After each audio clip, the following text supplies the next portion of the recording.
মধ্যপ্রাচ্যের আকাশে আবারও যুদ্ধের কালো মেঘ। একদিকে যুক্তরাষ্ট্রের প্রেসিডেন্ট ডোনাল্ড ট্রাম্পের কঠোর হুঁশিয়ারি, অন্যদিকে ইরানের পাল্টা বার্তা। হামলা হলে 90% ইউরেনিয়াম সমৃদ্ধ করা হবে।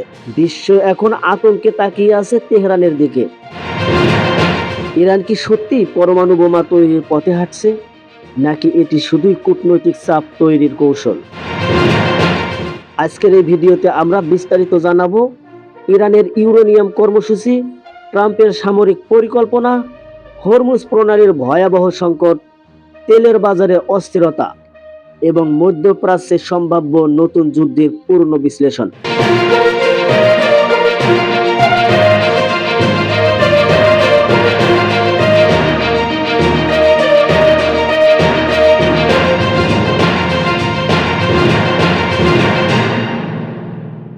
আসসালামু আলাইকুম দর্শক বন্ধুরা, পালস বিস্তার নিউজে আপনাদেরকে স্বাগতম।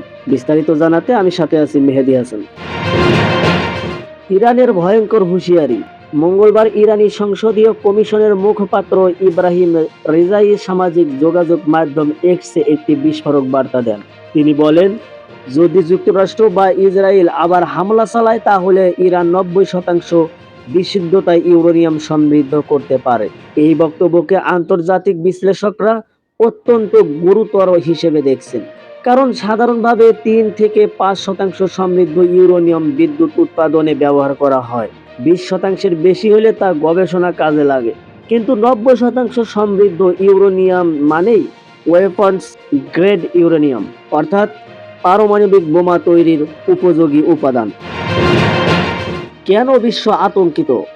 বিশ্বের সবচেয়ে বড় উদ্বেগ হল ইরানের কাছে ইতিমধ্যেই বিপুল পরিমাণ 60% সমৃদ্ধ ইউরেনিয়াম রয়েছে। বিশেষজ্ঞদের মতে, একবার কোনো দেশ 60%-এ পৌঁছে গেলে 90%-এ যাওয়া প্রযুক্তিগতভাবে খুব বেশি কঠিন নয়। নিউ ইয়র্ক টাইমস জানিয়েছে, গত 8 বছরে ইরান প্রায় 11,000 কেজি সমৃদ্ধ ইউরেনিয়াম মজুত করেছে। এর মধ্যে প্রায় 444 কেজি ইতিমধ্যে 60% বিশুদ্ধতায় উন্নীত করা হয়েছে। এটি আন্তর্জাতিক পরমাণু শক্তি সংস্থা IAEA এর জন্য বড় উদ্বেগের কারণ। অন্যদিকে ডোনাল্ড ট্রাম্প বারবারই ইরানের পরমাণু কর্মসূচির বিরোধিতা করে আসছেন। তিনি তার প্রথম মেয়াদেই ঐতিহাসিক পরমাণু চুক্তি JCPOA থেকে যুক্তরাষ্ট্রকে সরিয়ে নেন। এরপর থেকেই ইরান ধীরে ধীরে ইউরেনিয়াম সমৃদ্ধকরণ বাড়াতে থাকে। সম্প্রতি ট্রাম্প সামাজিক যোগাযোগ মাধ্যমে লিখেছেন, 47 বছর ধরে ইরান আমাদের সাথে খেলা করেছে, এবার আর নয়। তিনি হুঁশিয়ারি দিয়েছেন, শিগগিরই চুক্তি না হলে বড় ধরনের সামরিক অভিযান চালানো হতে পারে। বিশ্লেষকরা বলছেন, এটি শুধুমাত্র রাজনৈতিক বক্তব্য নয়, বরং বাস্তব সামরিক প্রস্তুতির ইঙ্গিতও হতে পারে। অন্যদিকে ইসরায়েল ইরানের বিরুদ্ধে কঠোর অবস্থানে রয়েছে। প্রধানমন্ত্রী বেনিয়ামিন নেতানিয়াহু বলেছেন, ইরানের উচ্চ সমৃদ্ধ ইউরেনিয়াম সম্পূর্ণ সরিয়ে না ফেলা পর্যন্ত যুদ্ধ শেষ নয়। ইসরায়েলের ধারণা, ইরান গোপনে পরমাণু অস্ত্র তৈরির চেষ্টা করছে। এ কারণে গত বছর এবং চলতি বছর ইরানের কয়েকটি গুরুত্বপূর্ণ পারমাণবিক স্থাপনায় হামলা চালানো হয়। বিশেষ করে ইস্পাহান কেন্দ্র এখন সবচেয়ে আলোচিত। এখন দেখা যায় কোথায় আছে ইউরেনিয়ামের ভান্ডার।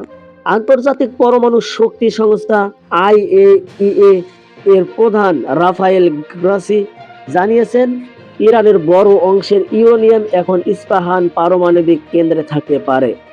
কিন্তু বড় সমস্যা হলো, হামলার পর এখন সাইটটি পুরোপুরি পরিদর্শন করা সম্ভব হয়নি।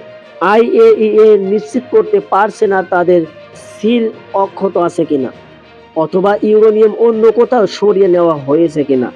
এই অনিশ্চয়তাই বিশ্ব আতঙ্ক আরো বাড়িয়ে দিয়েছে। অন্যদিকে তৃতীয় দেশে ইউরেনিয়াম পাঠানোর প্রস্তাব।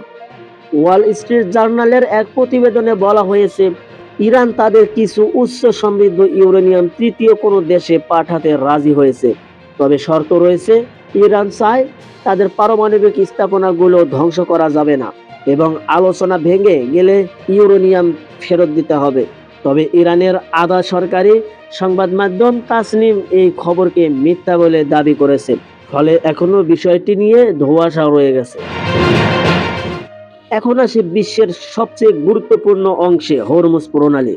বিশ্বের প্রায় 1/5 তেল ও গ্যাস এই পথ দিয়ে পরিবহন করা হয়, কিন্তু যুদ্ধের কারণে এই গুরুত্বপূর্ণ জলপথ কার্যত অচল হয়ে পড়েছে। সৌদি আরামকোর সিইও সতর্ক করেছেন, আজই যদি হরমুজ খুলে দেওয়া হয় তবুও বাজার স্বাভাবিক হতে 2027 সাল পর্যন্ত সময় লাগতে পারে।